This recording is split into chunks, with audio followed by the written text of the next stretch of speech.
I'm Scott Weldon, Director of Research for Duxton Asset Management, and I'm going to give an update on our current views on agriculture. The long-term dynamics of agriculture, we believe, are positive, and we expect food prices to go up based on the imbalance between supply and demand. Long-term demand continues to grow, and we expect that the ability of the world to supply will rush to keep up, and hence prices will go up. But in the short term, this could be highly volatile. Note, in particular, over the last 12 months, most agricultural commodities have dropped between 20 and 30%. The reasons for this are threefold. First of all, there's the correlation to the oil price. Second, there's the strength of the US dollar. And third, there's the impact of current supply imbalances. Let's take those one at a time. On the oil price, we know that agricultural commodities are highly correlated to energy prices. In particular, if we look at corn and sugar, which can both be converted into ethanol, the drop of the oil price from $100 a barrel down to $50 a barrel has led to a fall off in demand for ethanol.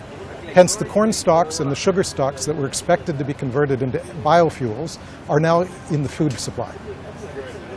This has a knock-on effect on other commodities such as soy and wheat. The second reason that we've seen a fall in prices is the strength of the US dollar. The US dollar has strengthened against nearly every major currency over the last 6 months.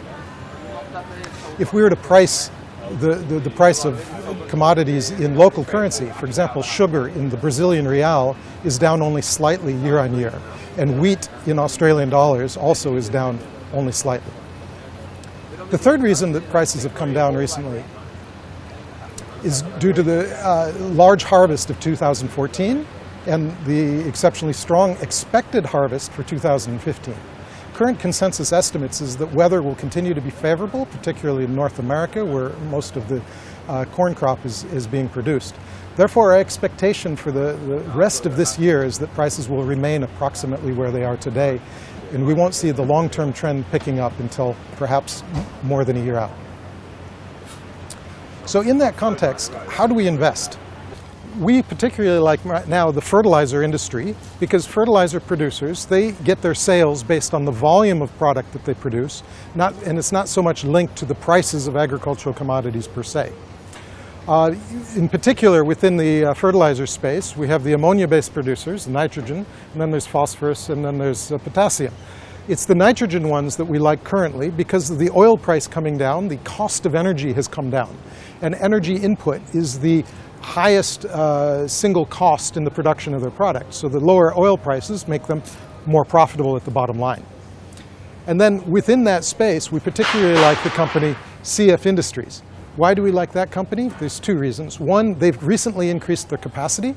So by 2016, their total volume should be up about 26%. And finally, they've got a share buyback program going on. So any of the cash flow that's coming off of this new production shall flow back into the shareholders' pocket.